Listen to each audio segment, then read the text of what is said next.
বাংলাদেশের মুক্তিযুদ্ধ নেতৃত্ব দানকারী বাংলাদেশের প্রথম প্রধানমন্ত্রী তাজউদ্দিন আহমেদ এবং সৈয়দা জোহরা তাজউদ্দিনের সন্তান, এবং আমি নিজেই একজন রাজনীতিবিদ হিসেবে আমি 2 টার্ম বাংলাদেশ সংসদের সদস্য ছিলাম, স্বরাষ্ট্র প্রতিমন্ত্রীর দায়িত্ব পালন করেছি এবং এখন আমি একজন সাধারণ নাগরিক। আমি আজকে এই ব্যাকগ্রাউন্ড এবং একজন সাধারণ নাগরিক হিসাবে আমি ডিবি অফিসে এসেছি, কারণ আমি বাংলাদেশের সকল মানুষের মতোই বাংলাদেশকে নিয়ে উদ্বিগ্ন বোধ করছি। আজকে এই পরিস্থিতি নিয়ে উদ্বিগ্ন বোধ করছি, কারণ আমি জানি, বাংলাদেশের সকল মানুষ জানে যে আমরা মহান মুক্তিযুদ্ধ করেছিলাম একটি সোনার বাংলাদেশের জন্য, যেই সোনার বাংলাদেশে ন্যায় বিচার থাকবে, যেই সোনার বাংলাদেশে মেধা দিয়েই যাচাই হবে যোগ্যতা, যেই সোনার বাংলাদেশে গরিব ধনী সকলের জন্য মৌলিক অধিকার থাকবে, বাক স্বাধীনতা থাকবে, চিন্তার স্বাধীনতা থাকবে। আজকে আমি মনে করছি যে আমাদের সকলেরই এই অধিকারগুলো ক্ষুণ্ণ হচ্ছে মারাত্মকভাবে। আজকে আমরা জানি যে এখানে কোটা আন্দোলন হয়েছে, কোটা সংস্কার আন্দোলন হয়েছে, এবং এই কোটা সংস্কার আন্দোলন নিয়ে আমাদের দেশে একটি অশান্তিপূর্ণ পরিস্থিতি বিরাজ করছে। এখানে শত শত মানুষ নিহত হয়েছে, নিরীহ 5 বছরের বাচ্চা থেকে শুরু করে 8, 10, 15, 16 ছাত্র, সাধারণ মানুষ সহ অনেক মানুষের প্রাণহানি হয়েছে, এবং এটা আমাদের সবাইকে ক্ষত করেছে, আমাদের বিবেককে নাড়া দিয়েছে। এই বিবেকের নাড়ার কারণেই আজকে আমি ব্যক্তিগতভাবে ডিবি অফিসে এসেছি। কেন এসেছি? আমি ডিবি প্রধানের কাছে 3টা প্রশ্ন নিয়ে এসেছিলাম। আমার প্রথম প্রশ্ন ছিল যে এই 6 জন সমন্বয়কারীকে গ্রেফতার করা হয়েছে নাকি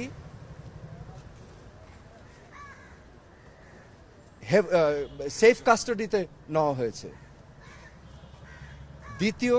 দ্বিতীয় প্রশ্ন, যদি অ্যারেস্ট হয়ে থাকে তাহলে আমার কোনো প্রশ্ন নাই, আমার কোনো দাবি নাই, কিন্তু যদি সেফ কাস্টাডি হয়ে থাকে তাহলে আমি তাদের সাথে দেখা করতে চাই।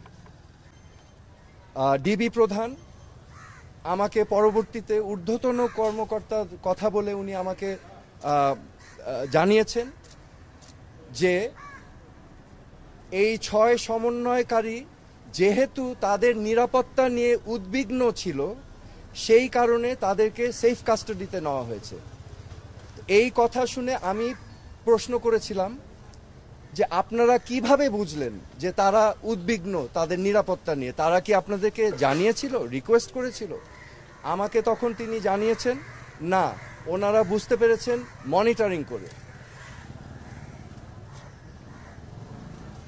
সো যেহেতু তারা সেফ কাস্টাডিতে, আমি তখন রিকোয়েস্ট করলাম আমি তাদের সাথে দেখা করতে চাই।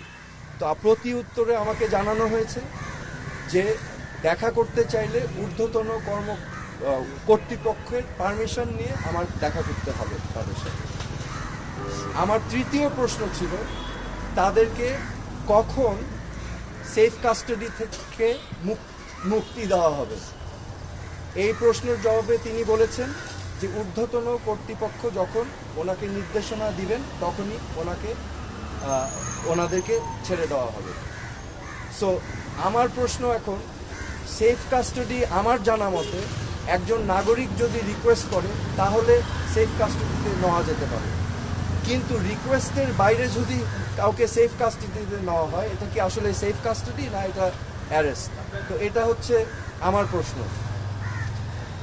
এখানে আমি আপনাদের সম্মুখে স্পষ্টভাবে বলতে চাই, এই ছাত্র আন্দোলন, কোটা সংস্কার আন্দোলন নিয়ে যে সকল ক্ষয়ক্ষতি হয়েছে, ক্ষয়ক্ষতি কিছুই না। ক্ষয়ক্ষতি কেন কিছু না? এই ক্ষয়ক্ষতি যেই সম্পদের ধ্বংস হয়েছে সেগুলো তো জনগণের সম্পদ, ট্যাক্স দিয়েই করা হয়েছে। এগুলো জনগণের সম্পদ, এগুলো হয়তো ভবিষ্যতে আমরাই আবার গড়ে নিব, কিন্তু একটি প্রাণ যেটা আমরা হারিয়েছি, একটি প্রাণও কি আমরা ফেরত পাবো? এই প্রাণ কি ফিরে আসবে? আমাদের মনে রাখতে হবে মুখ্য জিনিসটা কি।